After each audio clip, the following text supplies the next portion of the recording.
बैनुल अक़वामी असूलों में कहीं नहीं लिखा सिविलियंस का कोर्ट मार्शल नहीं हो सकता। जज आईनी बेंच। सुप्रीम कोर्ट में फौजी अदालतों में सिविलियंस के ट्रायल के फैसले के खिलाफ इंट्रा कोर्ट अपील पर समाअत के दौरान जस्टिस नईम अख्तर अफगान ने रिमार्क्स दिए कि बैनुल अक़वामी असूलों में कहीं नहीं लिखा कि सिविलियंस का कोर्ट मार्शल नहीं हो सकता। जस्टिस अमीनुद्दीन खान की सरबराही में 7 रुकनी आईनी बेंच समाअत कर रहा है। 9 मई के मुल्जिम अर्जम जुनैद के वकील सलमान अकरम राजा ने अपने दलाइल का सिलसिला जारी रखते हुए कहा कि आज 11 बजे तक अपने दलाइल मुकम्मल कर दूंगा। जस्टिस जमाल मंदखिल ने कहा कि आधे घंटे में दलाइल मुकम्मल करें तो ज्यादा अच्छा होगा। सलमान अकरम राजा ने कहा कि जो कहना चाहता हूँ वो कहने दे ताकि 11 तक मुकम्मल कर लूँ। सादा लफ्जों में बात करूँ तो सिविलियंस के बुनियादी हकूक खत्म करके कोर्ट मार्शल नहीं किया जा सकता। इन्होंने इस्तदलाल किया कि सिविलियंस का कोर्ट मार्शल शफाफ ट्रायल के बैनुल अक़वामी तकाज़ों के भी खिलाफ है। बैनुल अक़वामी तकाज़ा है कि ट्रायल खुली अदालत में आज़ादाना और शफाफ होना चाहिए। बैनुल अक़वामी कवानीन के मुताबिक ट्रायल के फैसले पब्लिक होने चाहिए।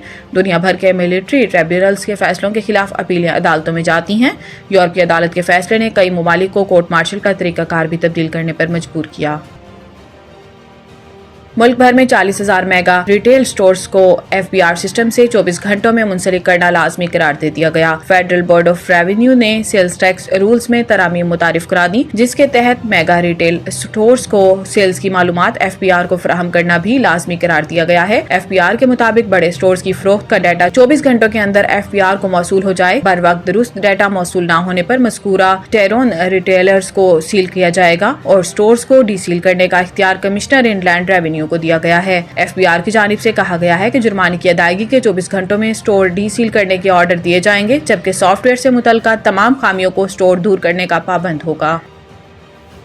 नायब वज़ीर आज़म और वज़ीर ख़ारजा इसहाक़ डार ने कहा है कि पाकिस्तान को पैरों पर खड़ा होने में 12 से 15 साल लग सकते हैं। मुल्क के लिए सियासत को दाव पर लगाना पड़ा तो लगाएंगे। न्यूयॉर्क में ओवरसीज पाकिस्तानी कम्युनिटी से खिताब करते हुए वज़ीर ख़ारजा इसहाक़ डार का कहना था कि पूरी दुनिया ग्लोबल चैलेंजेस से गुजर रही है, आलमी मसाइल पर बातचीत और गौर व फिक्र के लिए जमा हुए हैं। जब भी अमेरिका का दौरा किया तो पाकिस्तानी कम्युनिटी से मुलाकात को तरजीह दी। इन्होंने कहा कि मुल्क 2017 में 3 साल बाद दुनिया की 24वीं मईशत बन गया था और दिवालिया होने जा रहा था। वज़ीर आज़म शहबाज शरीफ की सदारत में इत्तेहादी हुकूमत बनी। हमने फैसला किया, मुल्क है तो सियासत है। PDM की 16 माह की गवर्नमेंट में चौथी बार वज़ीर खजाना बना। बड़ी कोशिशों के बाद भयानक मुआशी सूरत हाल की सिमत तब्दील की।